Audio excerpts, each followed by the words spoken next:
Illinois Stories is brought to you by the Corporation for Public Broadcasting and by the support of viewers like you. Thank you.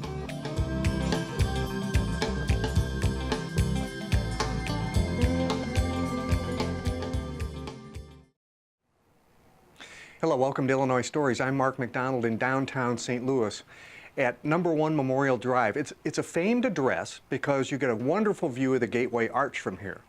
It also happens to be the address of Crawford Murphy Tilly, a Springfield engineering firm who is in the process of changing the face of downtown St. Louis. And this whole project is fascinating because if you visit the Arch grounds here or even drive through St. Louis, you're going to be seeing a changed St. Louis in the coming years. Dan Meckes is the CEO of Crawford Murphy Tilly. And Dan, you've lived in St. Louis for a while. Yes. You've had this office in St. Louis for a while. You do a lot of work here. But this project involving the Arch grounds and the feeder ramps to the new bridge, that's all pretty cool new stuff, isn't it? It's great stuff, and we're excited to be a part of it. Yeah. How did you become a part of it?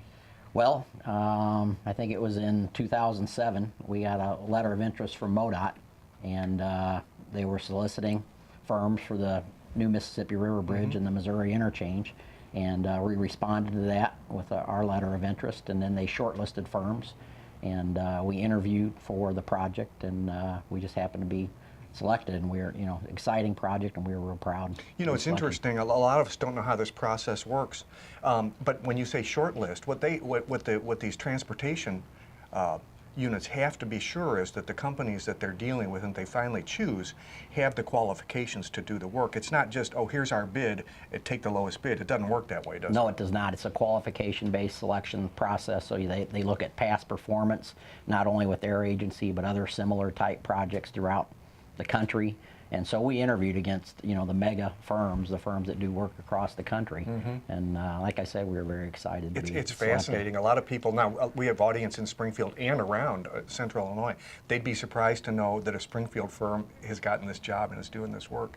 Let's take a look out at the Arch grounds right now, because pretty soon they're going to be celebrating their 50th anniversary, aren't they? That's right, in a couple of years.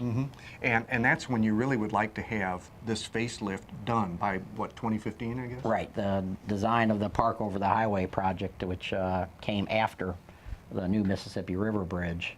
We just finished design of that, and they're just starting construction right now. And we're going to talk about that project too, but we're looking now at a bridge that goes over over Highway 70 and across Memorial Drive into the Arch grounds, and that's going to look really different, isn't it? Oh, it's going to look very different. You're looking at the Chestnut Bridge over I-70, and they're going to close Memorial Drive in between Chestnut and Market and build basically a park over I-70. So, downtown St. Louis will be connected to the Arch grounds. It's always been a problem, safety problem more than anything. I mean, it doesn't look great anyway, but it's been a safety problem because if you're visiting the Arch grounds, you have to walk across these busy streets, you have to hit the stop signal, you have to wait for traffic to stop. It's been a problem ever since, hasn't it? Yeah, safety's an issue, and just access. I think this is going to transform downtown, both the I-70, the new Mississippi River Bridge and the new interchange there, because that provides new access into downtown, and this is going to provide access for visitors to the Arch grounds, and so it's going to transform downtown St. Louis. As we go through this program, you've got a project engineer on this who's going to walk us through the steps. He's put together a slideshow for us, so that's terrific. We can show the audience exactly what's going to be done. But in the meantime, a little bit about CM&T. It's been a Springfield firm for a long time, and you've been with them a long time, haven't you? Yes, CM&T opened in 1946, Crawford Murphy and Tilly, and I've been with CM&T since 1983, so celebrated my 30-year anniversary with CM&T September of this year. And you've been president for how long? Since 2007. Since 2007. CM&T has, what, 10 offices around the country? We have 10 offices around the country and about 270 employees, offices in Ohio, Indiana, Illinois, and Missouri. Wow. And I asked you earlier, and I find this fascinating. I said, well, to me, this sounds like a big project. And I said, well, how many of these do you have going on at any given time? You thought you might have 10 going on about 10 at any given time. So, and we also, we've had clients that we've had since, the inception, since 1946, and, some of those are municipal clients that we've, have been with us for years. And those projects, those smaller projects, are just as important as these larger projects to our people. Well, this one's really glamorous. Yes, very. Very. It's exciting. Because you can say, you changed the look of St. Louis from the old courthouse all the way to the river. Yeah, and when we interviewed for this project, we took some photos from our office, and the district engineer, who knew where we were located, actually asked us, following the interview, he said, "You could take those photos from your office." We said, "Absolutely." So our people, were very excited to work on this project, because a lot of our people are from St. Louis, born and raised here, and so like transforming the downtown area, I think, was very important and challenging. Neat. We're looking forward to seeing how you're going to do it. Thank you, Very Dan. good. Thanks, Mark. Jay Rakers, as the project engineer on this thing, it's got to be exciting. Yes, it is. It's out of my 15 years designing roadways. This is by far the most exciting project I've been associated with. We were talking to your boss about it just a few minutes ago. It's glamorous, because it's a destination for travelers. There are a lot of safety issues. So you're really performing a lot of cool stuff, aren't you, when you work on this project? Yes, we are, and just working with a lot of different entities. We had to work with the National Park Service, architects out of New York City, MoDOT, of course. Working with the city streets department, because there's a lot of street revisions going on with this project. And don't forget the Catholic Church, because the old cathedral's down there, right? Yeah, good point. Yeah, we had to base a lot of our staging around making sure that we minimized how long the Walnut Street Bridge right in front of their facility was taken down. Yeah, so. And everybody's very protective of their property and their business. Most definitely. And you got a lot of step around lightly, don't you, around a lot of things. Yes. Well, listen, you put together a slideshow. This is terrific because it gives a good overview of what's going on down here. And we're going to start with the project where you have the walkover, the park walkover from the old courthouse all the way down to the arch. Yeah. Okay, walk us through it. Yeah, I could walk you through it.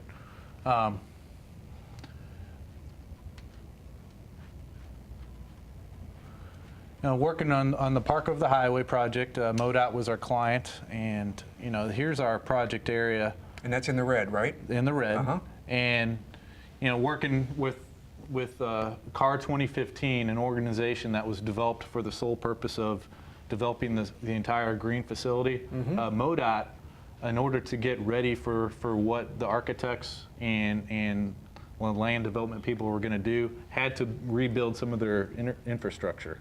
So we were hired by MoDOT to build a park over the highway so that the architects could essentially take that over once we're done with it. Okay. And with that, we had to manipulate a lot of street network within the city.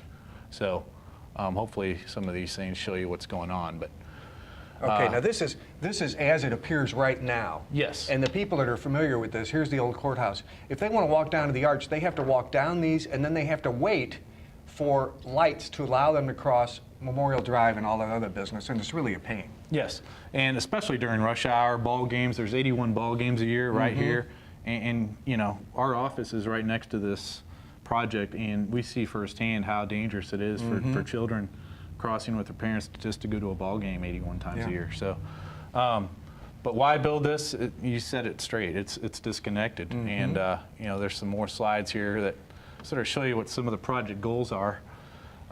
It's going to link the Mississippi River to the Gateway Arch, and that National Expansion Memorial all the way to the courthouse that was developed back in the 1960s.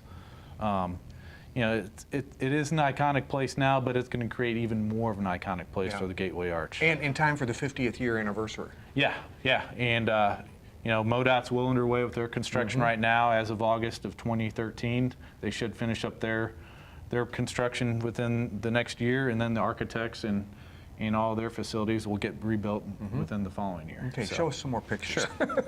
Yeah. Pictures. Here's a before. Okay, that's what it looks like now. Yes. Okay, all right. And this is Luther Ely Smith Square, and the arch is over here. Oh, and point to where your office is, because we were just standing up there with your boss. Yeah, okay, we're actually right in here. That's Yeah. where we were standing. Okay. Whoops. No, that's good. That's good. Okay, and this is going to be after, right? Yes, after. And here's our Park Over the Highway bridge that our structural team developed. They had to coordinate a lot with the architects out of New York City to get this designed. There's trees on the bridge, which is a first for CM&T. Really, you've never designed a bridge with trees on it No, before, huh? Neat, no. neat.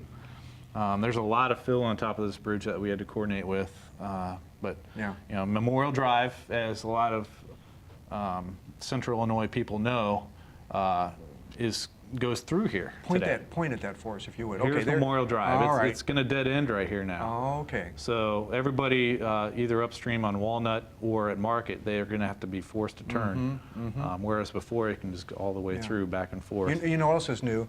See the museum entry there at the top in the Yes. center? That's not there now.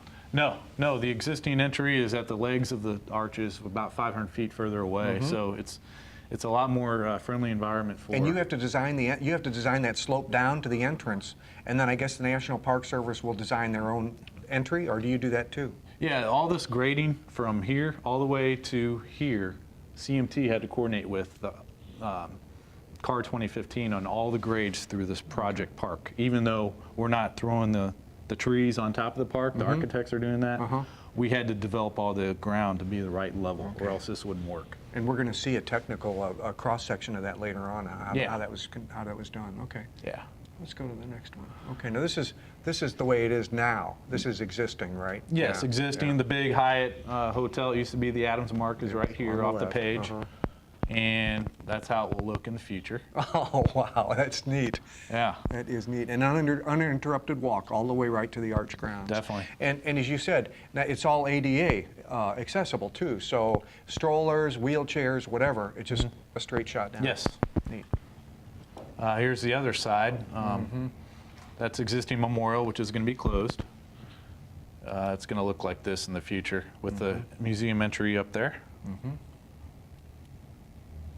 Closer look up of Wow. the museum entry. That's going to be really nice. Yeah, that's the big critical path as far as design work goes and construction staging goes for the architects, I think, is getting this done. And the plan is for them to have the new entrance done as well by Yes, 2015. definitely. By 10/28, that's a big date. Okay.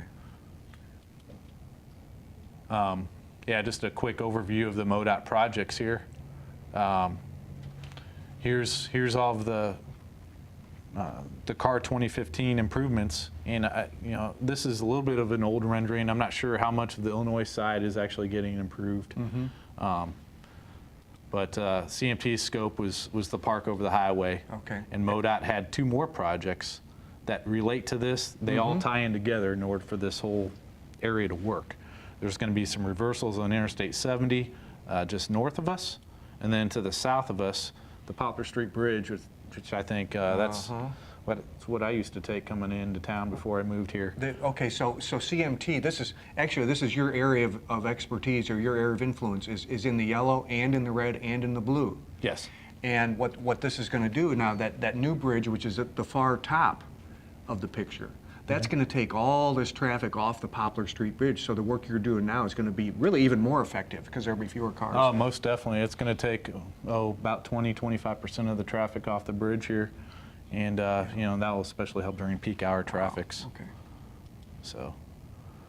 And here's the new access again. If this is the way it looks now? Yes. Yeah. Okay. This is the way it looks now. And here's the park over the highway. Yeah. And of course, the pink. That's all the changes that you need to make. Yes, that's the northern project that was in the previous slide. That's the ramp reversal project. Excuse me here. Go to the previous. Oh, there it is. And here's basically the new entrance into the city is going to be Walnut Street. You'll see Walnut Street on all the exit signs coming off the Poplar Street Bridge. That's how you'll enter into downtown. I see. And then here's the old cathedral that we had to work the staging with.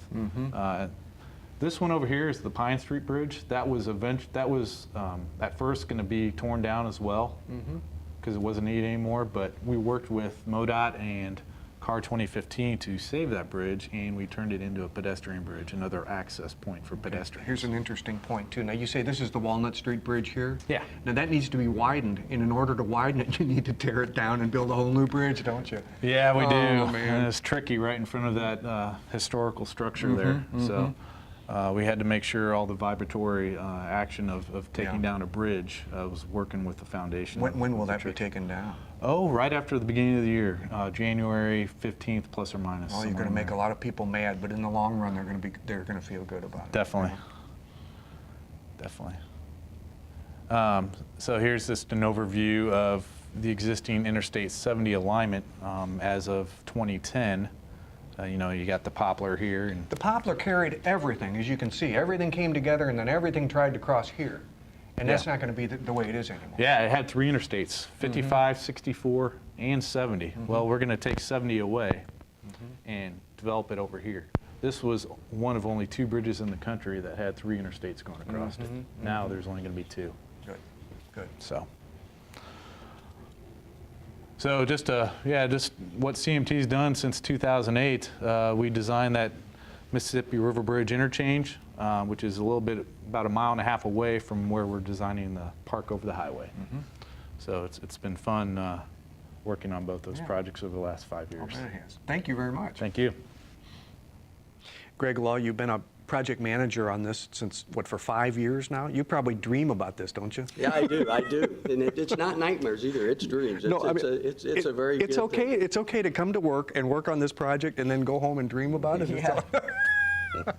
I imagine it's pretty all-consuming, isn't it? It is. It's very. We've spent a lot of hours over the last 5 years bet. working on this project. I so bet you have. Something we're real proud of, too. But as the project manager, you might have 2 or 3 of these other projects going on at the same time. And generally, I do have about 3 projects about this size going on. Some of them are in construction, some of them are in design. So it's a ongoing process, you know, never ending, it seems like. Yeah. I'm gonna ask you a question about this particular process, because Jay was telling us this is the first time we ever built a bridge with trees. They had to hold trees, you know.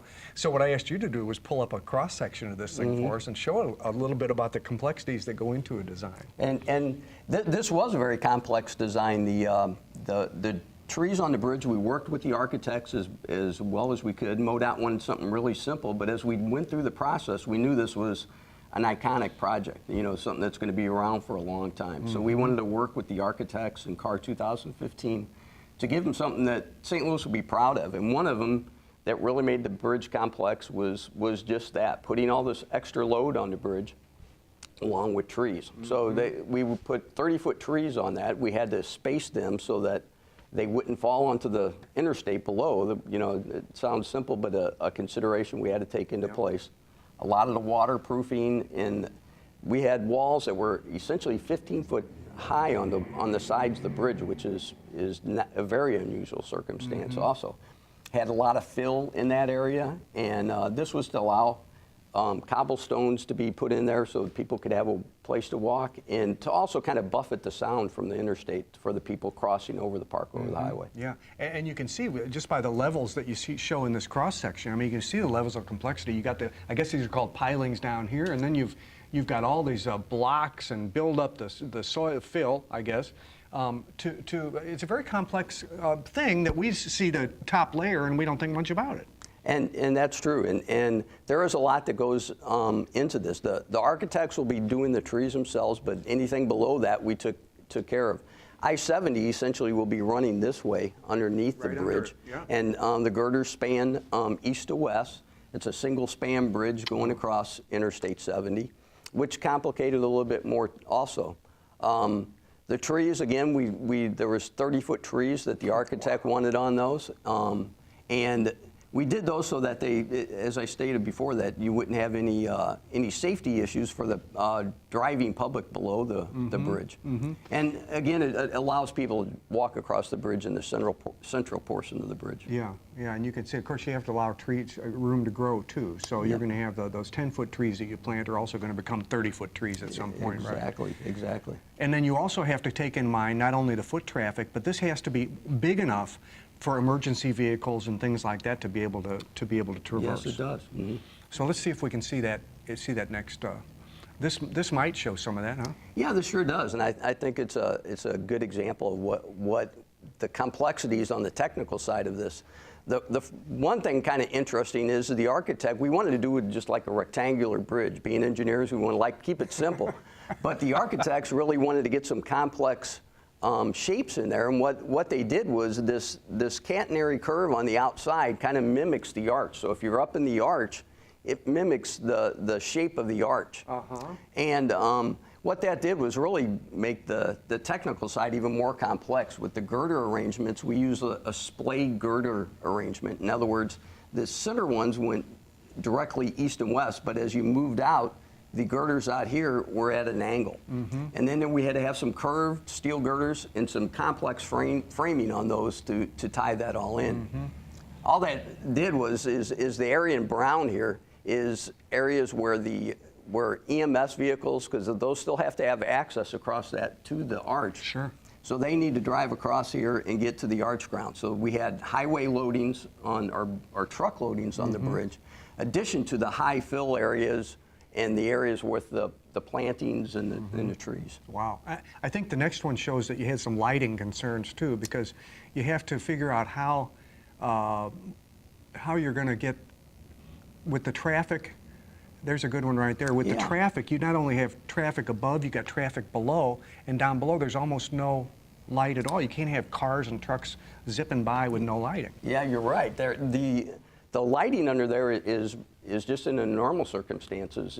There's not a lot of light gets down there because we call it the depressed section. It's about 30 feet below grade where the Interstate 70 is in that area. So we wanted to make sure that it was a safe driving situation for the people going on I-70. And the way we did that was a pretty complex lighting arrangement. It sounds a little bit strange, but there's going to be more lighting during the day than there is at night. It does sound strange. And the reason why is that this bridge is 275 foot long. And so when you're driving under that during the day, and this is being in that depressed section, when you come out the other end, you're almost blinded by the light. So we try to make it almost like a daylight condition driving underneath the bridge. And then during the night, it's actually reverse of that. There's lights on, but not near as many as during the day. As we look at this graph, that we have red and yellow lights. What do they signify? And the red signify lights that will be on during the daytime. The yellow will be on during the nighttime. And again, you see the shape. You were talking about these girders that come out. These sort of suggest the shape of the arch as well. You would see this from the say a height 600 feet up, and you would look down, and it would suggest the arch, wouldn't it? Exactly. Neat. Yes. And finally, I think the last one we're going to look at is where that's the lighting design again. Is some of the work that you've done. This is a beautiful look at the north side of downtown St. Louis, and the new bridge is not on here, but this feeds the new bridge, which goes over the river there, if I'm not mistaken. You're exactly correct. Now, currently, the Poplar Street Bridge handles traffic from 3 interstates. So we're moving the I-70 traffic off of the Poplar Street Bridge onto the new Mississippi River Bridge, which is off here to the east. So we were lucky enough to be involved in 2 components of this big project also, which is just about a mile north of the park over the highway. And that consists of the MRB interchange, which is this right here, which had 7 major bridges, a bunch of flyovers, and kind of an interesting project in itself. We also did the Illinois approach to the main span. So that was it was a really exciting project to be worked on. We worked on all these in a project office with MoDOT, Federal Highway Administration, IDOT, and so it was a real challenge, but another interesting project. Yeah, and you say the main span. They're calling it the Stan span now because it's named after Stan Musial, right? Okay. But once again here, and I'm hoping that we can go out here and actually see this work, because this is done. This is ready. When the span's ready, this is ready to be traveled on, right? This is ready to go right now. So yeah, we'll get out there this afternoon and take a look at that. And you get a view close up from the site. It's a lot more interesting too, because these are all flyover ramps, and they were some really complex designs in themselves. Well, Greg, we moved about a mile north of the location of your office, and we're on the edge of downtown now. And we can see these new spans, these new feeder ramps, I guess, that come off the new Stan Musial Veterans Bridge and connect, I guess, to the downtown St. Louis area. Yes, you got that right, Mark. 2 of them tie directly into the city, into a new street that the city just built, Tucker, so it'll be a nice way to get into the city. You're looking at 3 spans in the background that cross I-70, and that's total of, we did 7 bridges with this project, one a little bit south and a couple more north of it, but the main ones you see tie 70 either into the city of St. Louis or into the new approaches to the bridge. Right, and it's interesting because you say the present I-70 goes under these new spans, but the new I-70 is going to be across that bridge span right over your shoulder. You hit it right on the head. That's exactly right. It ties into the new Stan Musial Bridge. So. And this is, you know, I think everybody kind of takes these things for granted, but when you get handed a project like this, there's a lot of stuff going on in there. There's a lot of complex design, and also tying into other people's design. There was 4 other designs that were concurrently running with this, and when you got to tie those roadways or those bridges together, it gets a little complex. Yeah, and then you got to fly these over one another too. Yes, and that's very complex, and we got a bunch of young guys that know how to do that stuff in the office, and then old dinosaurs like me, I just kind of sit around and look at the finished product. You do the management. You do the management, right? Okay. Well, this has been terrific. Thank you. Your company has been. It's a fascinating day to spend with you, and you've been very good to us to show us everything. We certainly appreciate your time. Well, I appreciate it. Okay, thank you. Keep in mind now, in August of this year, we're expecting this stand span, which they call it, sort of slang, to be open to traffic. And thanks in part to CM&T, in October of 2015, that new walkway out to the arch and that whole facelift from the arch grounds is also supposed to be finished. With another Illinois story in St. Louis, I'm Mark McDonald. Thanks for watching.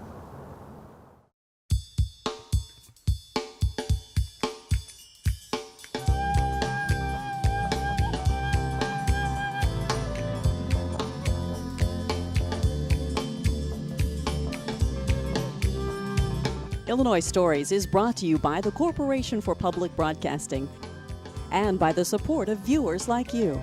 Thank you. For a DVD copy of the program you've just seen, send 1995 to Network Knowledge, P.O. Box 6248, Springfield, Illinois 62708. Be sure to include the program name, subject, and when the program aired. You can also order with your credit card by calling 800-232-3605.